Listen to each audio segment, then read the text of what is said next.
They've been the home base for comic book collectors for decades. They come in all shapes and sizes, and there's good ones and there's bad ones. Today, I want to talk about what makes a good local comic book store.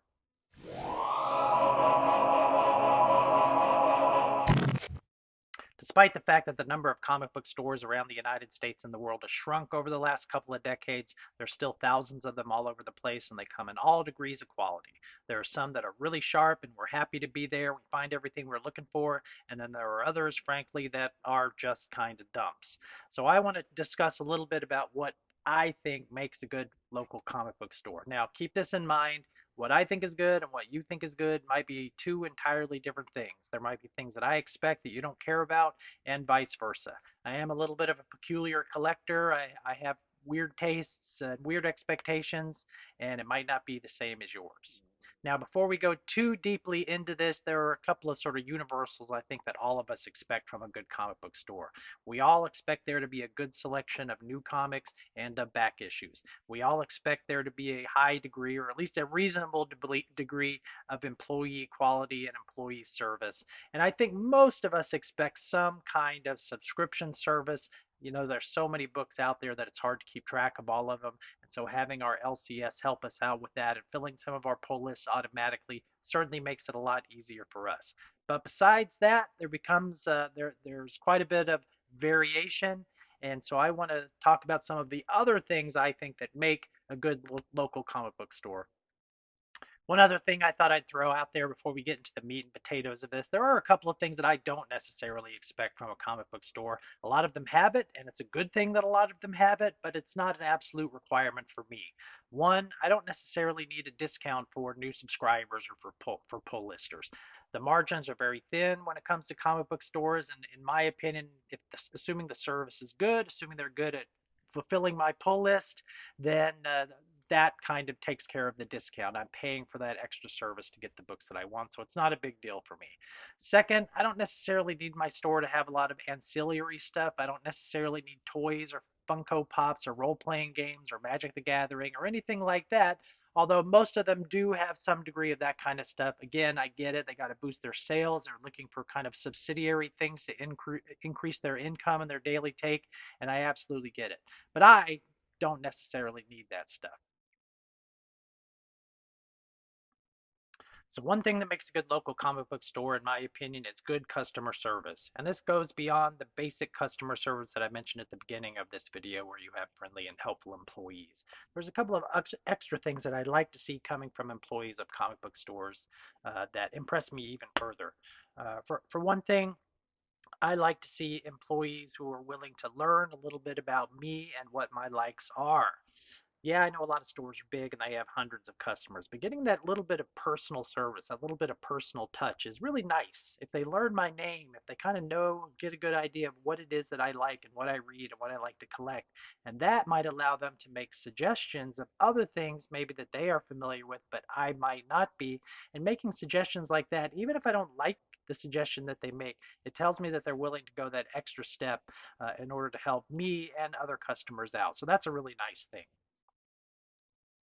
Going hand in hand in that with that, I really like also when employees do recommendations each week during Wednesday during New Comic Book Day. If they have a little display or something with a copy of the book that they recommend for that week, that way I can look at that stuff. And if, as I get to know the employees and kind of know what they like and how they think, I might pick something extra up the wall. Pick something extra up off of the wall, spend an extra $5 to give that book a shot. So that's a cool thing also. Finally, I expect a degree of professionalism from employees. Not swearing in the store, not talking down to customers. I've seen this happen a lot where employees might make fun of customers behind their back for the kind of books that they read or what they like. There's a lot of gatekeeping that goes on in comic book stores from the employees, and that's usually a bad sign, a red flag that the store is not doing a good job. I see a lot of stores where the employees are loud and obnoxious and use profanity, as I said, that they argue where employees get in arguments about who would win in a fight, or, and I've actually seen this one in real life, getting in an argument of whether or not Rogue wears underwear under her costume. True story, it did happen. So some degree of professionalism. Talk to me professionally about the job, about what you're doing, about what you recommend, about how you can help me, and try to keep the personal stuff during your break, or at least semi-quiet in the back room somewhere like that. So customer service beyond kind of the basic is a really important thing for me at an LCS. Of course, when you're selling thousands and thousands of little items in your store, organization and cleanliness are really, really important. Just to give you a few examples of what I mean by organization, we'll start there first. Have some degree of order to your new comics that come in every week. A lot of stores, of course, have a new comic book shelf or a new comic book wall, but organize them alphabetically, organize them by company.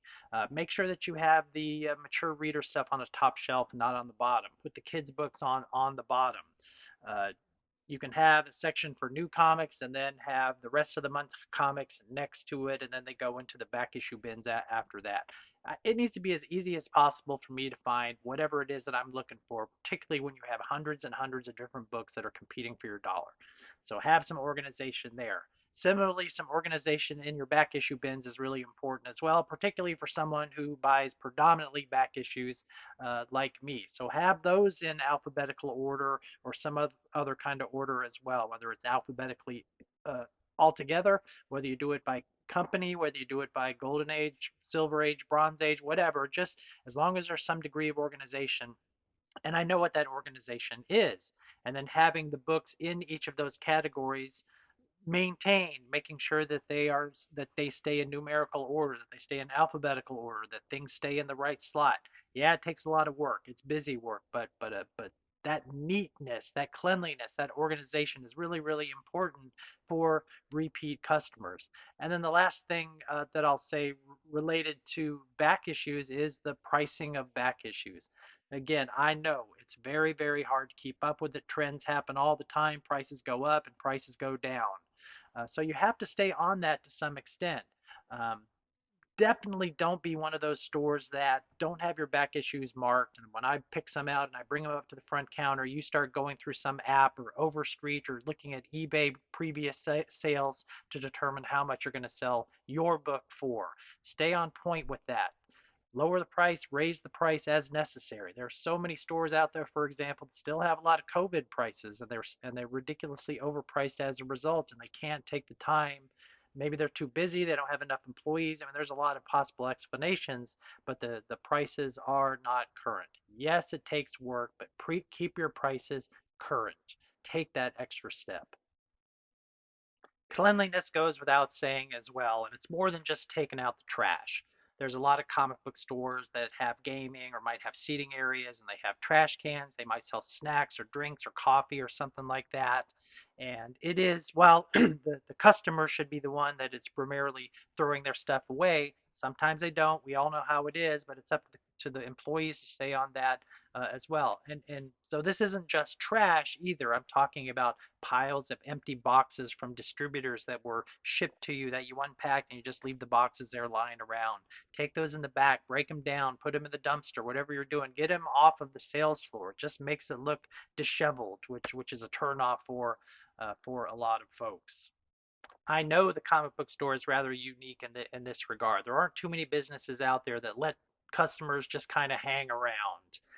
But with that, there is the responsibility of making sure that the store still does look professional, still does look clean, still does look neat, because not only are you trying to cater to your regular customers, and that's a way that you can do it, but you're also trying to attract new customers as well. And if that mom or that parent comes in looking for comics for their kid and they see that it's kind of, well, just messy, that might increase the likelihood that they turn around and leave.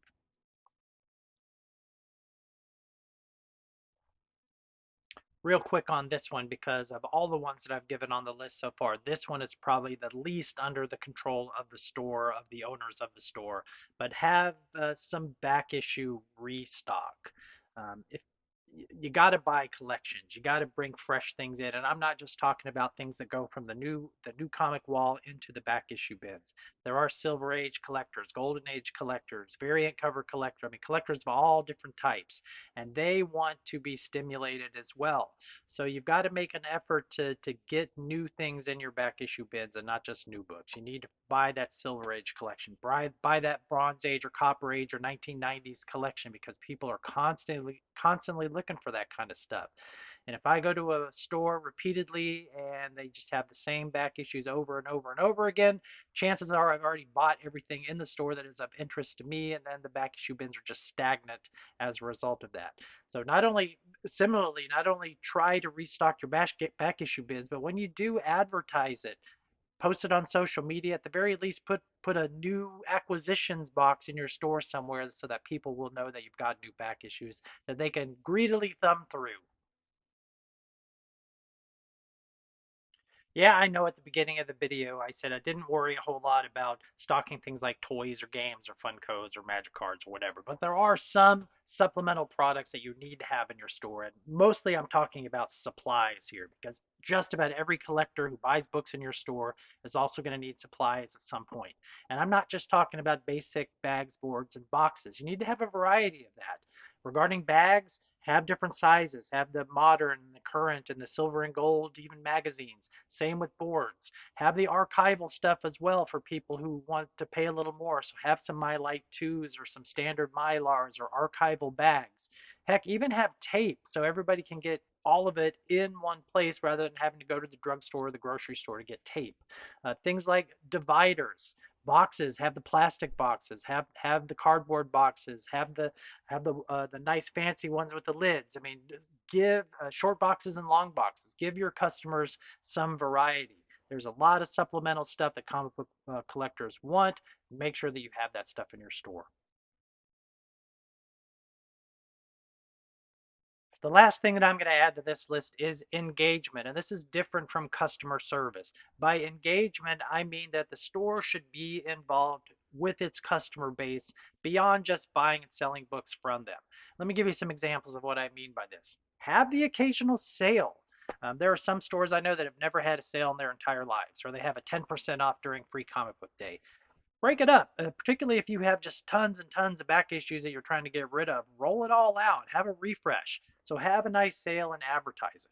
Have signings in your store with local artists or local writers, or bring somebody in who maybe is at a convention or lives nearby who has a little more notoriety. Bring them in and have them do a signing as well. It will bring people into your store. One thing that I'd love to see, and I rarely see it at stores, is have a swap meet where maybe allow your customers to bring one short box each into the store, set up a few tables somewhere if you have the space, and allow them to trade with one another.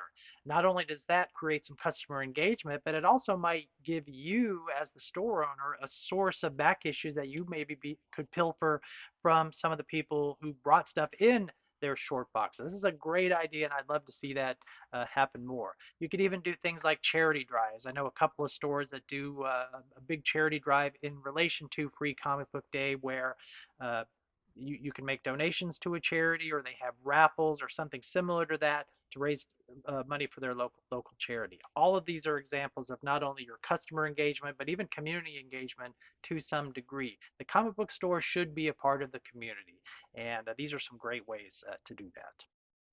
So as I said at the beginning of the video, my ideal local comic book store might not be exactly the same as your local comic book store. There might be some things that you like that I didn't mention. Please leave a comment. Tell me some of the things that are important to you in a comic book store. Or tell me that some of the things that you think, yeah, maybe I'm a little off base on this.